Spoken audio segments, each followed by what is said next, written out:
ليه الزيارة اللي بتحصل دلوقتي في وقت تصوير الحلقة من ترامب للصين واللي فعلا ترامب فيها وصل الصين من ساعات هي الزيارة الأصعب لتاريخ ترامب واللي هتحدد مصير حاجات كتير بعد كده هيتمشي فيه؟ وليه ايلون ماسك موجود في الزيارة دي وايه علاقته بكل القصة اللي بتحصل رغم انه المفروض ان هو انفصل عن الحكومة بتاعة ترامب اصلا بعد ما كان مقرب ليها جدا؟ وهو ايه اصلا اهداف الزيارة دي وايه الكارثة الحقيقية اللي ممكن تحصل لو ما تمش الاتفاق في الزيارة دي على الحاجات اللي هم حاطينها والبنود اللي هم ناويين يتفقوا عليها؟ اقوى شركات عالمية دلوقتي موجودة في الزيارة دي، والكارثة الحقيقيه في اول ما الزياره حصلت هو عدم وجود الرئيس الصيني في استقبال ترامب في المطار نفسه، ودي بدايه القصيده يا صديقي. فلو لسه ما تعرفش اللي هيحصل في الزياره دي وايه اللي ممكن يترتب عليها بعد كده، تعالى اقول لك على اهميه الزياره دي والكوارث اللي ممكن تحصل من وراها، وايه هم اهم 3 اسباب مخلين امريكا في موقف صعب في الزياره دي تحديدا، وده على حسب الصحف الامريكيه. فلو لسه ما تعرفش اللي بيحصل دلوقتي تعالى اقول لك على كل اللي بيحصل، ولو لسه ما عملتش متابعه فلازم تعمل متابعه بسرعه، وهسيب لك لينك كتاب الذكاء الاصطناعي في الكومنتات عشان تستفيد منه. ويلا بينا بسرعه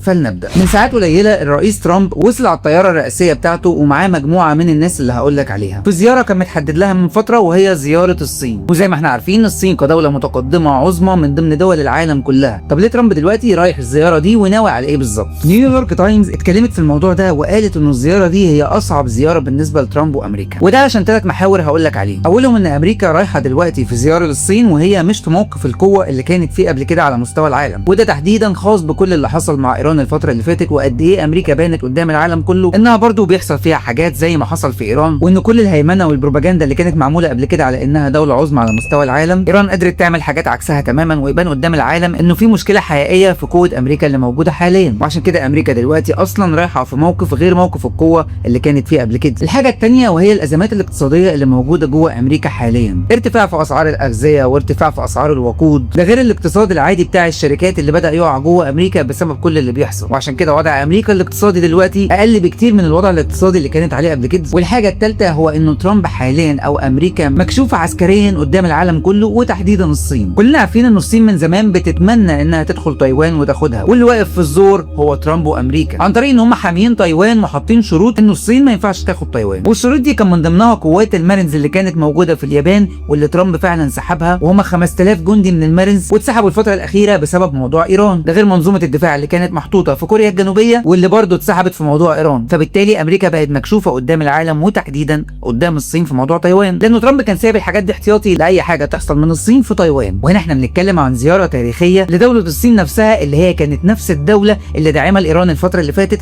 واللي كانت بتوفر لها اهم رادارات عشان تحدد بيها اهدافها وتحدد احداثياتها اللي تقدر تضرب بيها الاماكن والقواعد الامريكيه اللي موجوده جوه دول الخليج او جوه الكيان نفسه. ده غير انه اصلا الصين استخدمت حق الفيتو في انها ترفض كلام ترامب في انه عايز يفتح مضيق هرمز بالقوه، وساعتها هو ده اللي وقفه. اذا هنا في الصين احنا بنتكلم على انها دوله اصلا الفتره اللي فاتت علاقتها بامريكا ما كانتش قويه، رغم انه برضه اقتصاديا هم مرتبطين جدا، وهقول لك ازاي. بس الزياره دي تمت بعد سنين ما كانش في اي رئيس امريكي بيزور الصين، وفي خلال الساعات الاولى للزياره ترامب نزل من على الطياره، وكلام كتير بيتقال انه الرئيس الصيني نفسه ما كانش موجود في استقبال ترامب، ودي حاجه كبيره جدا كبدايه. بس تعالى نرجع مع بعض كام ساعه لورا قبل الزياره دي ما تحصل. ترامب وجه كلام مهم جدا للاعلام الامريكي اللي كان بيتهم ترامب ويقول له ان الرئيس التنفيذي لشركه نيفيديا اللي هي اهم الشركات العالميه في مجال الذكاء الاصطناعي والشرائح الالكترونيه، الرئيس ده اسمه وانج، والاعلام الامريكي ده كان بيقول ان الرئيس التنفيذي للشركه ما كانش موجود مع ترامب في الزياره دي، وازاي ما يبقاش موجود معاه في زياره مهمه جدا زي دي. ترامب رد على الاعلام الامريكي ده بمنتهى القوه وقال لهم ان انتم ما تعرفوش حاجه، والرئيس التنفيذي موجود فعلا معاه على الطياره الرئاسيه الاولى، ومش بس هو ده، هو وايلون ماسك. وخلينا نركز كويس جدا في ايلون ماسك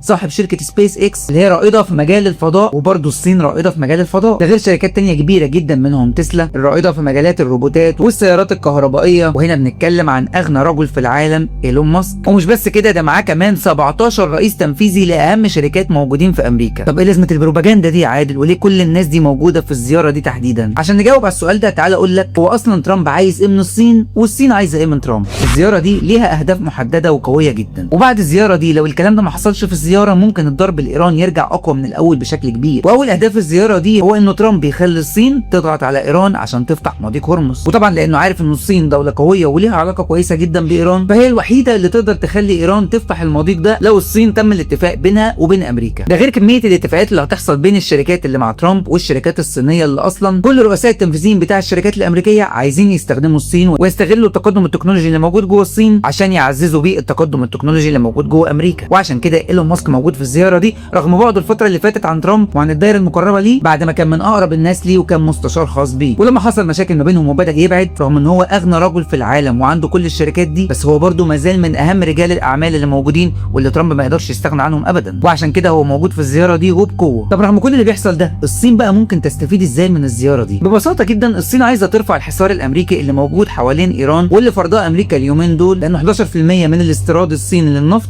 بيجي من جوه ايران، و90% من الصادرات الايرانيه بتروح للصين. اذا فمن اهم فوائد الصين ان الحصار ده يتحل في اقرب وقت عشان الاستيراد الصيني يفضل زي ما هو من ايران. غير كده من ضمن النقط المهمه هو تخفيف التعريفات الجمركيه اللي فرضها امريكا على الصين في التعاملات. وعلى حسب نيويورك تايمز واللي اتكلمنا عليه في الحلقه اللي فاتت بالتفصيل، هو الاستثمارات الصينيه اللي بتريليون دولار واللي هتحصل جوه امريكا الفتره اللي جايه، ودي اللي بالمناسبه مخليه امريكا كلها قلب على ترامب وبتقول له انت ازاي تجيب الصين لحد عندنا تاخد بياناتنا وتسيطر على الشركات بتاعتنا، لانه بدخول الصين بقوه في المجال ده وبالذات المجال التكنولوجي والخاص بالذكاء الاصطناعي والسيارات الكهربائيه والشرائح الالكترونيه، وده طبعا سبب وجود رجال الاعمال زي وانج وايلون ماسك معاه. فالشعب الامريكي بيقول له ازاي تجيب الصين اللي هي اصلا قويه تكنولوجيا تسيطر على شركاتنا وتبقى عارفه كل المعلومات بتاعتنا، واللي برضو كلنا عارفين ان الصين وشركاتها ما بتعملش اي حاجه من غير الرجوع للاستخبارات الصينيه. اذا فكل المعلومات الامريكيه هتبقى موجوده عند المخابرات الصينيه، يعني من الاخر بيسلم مفاتيح امريكا للصين، والصين مناها تعمل حاجه زي كده. ده غير اهم نقطه من اهداف الصين وهي تايوان اللي الصين من زمان عايزاها، واللي واقف لها في الموضوع هي امريكا. وببساطه بعد موقف امريكا اللي ما بقاش زي الاول في قوته، وبعد المنظومات الدفاعيه اللي اتسحبت من كوريا وقوات المارنز اللي اتسحبت من اليابان، بقى سهل جدا على الصين انها تاخد تايوان. واللي سهل لها الموضوع اكتر هو اللي ترامب عمله في فنزويلا، لانه بنفس الطريقه اللي ترامب عملها في فنزويلا لما دخل خد الرئيس وقال ان هو كده فنزويلا بقت معاه، سمح للصين ان ممكن حاجه زي كده تحصل وان الصين تعمل نفس الحركه مع تايوان، وساعتها مش هتلاقي اللي يقف لها، وهنا الصين هتبقى وصلت لاهدافها بالكامل لو ده حصل. فعشان كده الاهداف الصينيه والاهداف الامريكيه المفروض انها تتحقق في الزياره دي لو الزياره مشيت كويس واللي كان مترتب لها من فتره. طب في حاله ان الزياره دي ما تمشيش كويس وان كل الاهداف دي ما تتحققش من الطرفين، ساعتها ما حدش يتمنى ان اللي هيحصل يحصل، لانه في وقتها اقوى دولتين على مستوى العالم مش هيكونوا اتفقوا، وهيكون كل الشراكات اللي احنا اتكلمنا عليها في كل المواضيع دي سواء تكنولوجيا او عسكريا مش موجوده، وده هيدي الحق فيهم لكل دوله انها تعمل اللي هي عايزاه. وكل اللي حصل في ال 39 يوم اللي فاتوا مع ايران ساعتها مش هيبقى 1% من اللي هيحصل بعد كده، واكيد السيناريو ده ما حدش يتمناه ابدا ولا يتمنى انه يحصل نهائي. الكلام ده بيحصل في نفس التوقيت اللي الحرس الثوري الايراني عمل انزال بري جوه دوله الكويت، لانه 6 من ضباط الحرس الثوري الايراني جم لحد المواني الكويتيه، وحرس الحدود الكويتي بدا يتعامل معاهم لحد ما قبض على 4 منهم و2 هربوا. موقع ريسبونسبل ستيت كرافت هو اللي رد على الموضوع ده وقال ان حاجه زي كده فيها لغز كبير جدا من ان الحرس الثوري الايراني يعمل حاجه زي كده جوه الكويت، وتحديدا دوله الكويت اللي هو مركز معاها في توقيت اصلا المفروض ان الهدنه شغاله فيه. ده غير تقرير تاني طلع وبيقول ان السعوديه نفذت ضربات جوه ايران من بدايه الموضوع ده ما طلع، ومش السعوديه لوحدها، لانه طبعا اتكلمنا على الامارات في الحلقه اللي فاتت وكميه الضربات اللي هي نفذتها جوه ايران. طب ايه اللي يخلي التقرير ده برضه يطلع في التوقيت ده بعد ما المفروض ان المفاوضات شغاله والهدنه برضه شغاله؟ اذا ففي ناس من مصلحتها ان كل الضرب ده يرجع تاني زي ما كان، واولهم طبعا الكيان اللي ما بيتمناش ابدا ان الضرب ده يقف للحظه. وعشان كده سواء الزياره دي او كل اللي بيحصل في العالم هيخلينا نشوف الساعات اللي جايه حاجات كبيره جدا، وهو ده اللي هنتابعه مع بعض. فلو لسه ما عملتش متابعه لحد دلوقتي يا ريت تعمل بسرعه، ولو لسه ما اشتركتش على القناه مستنيك تشترك عشان بنناقش مواضيع كبيره، وهسيب لك لينك كتاب الذكاء الاصطناعي البقاء للاذكى في الكومنتات عشان تحمله وتستفيد منه. انا عادل مجدي، وفي الاخر متعودين نقول ربنا يسترها.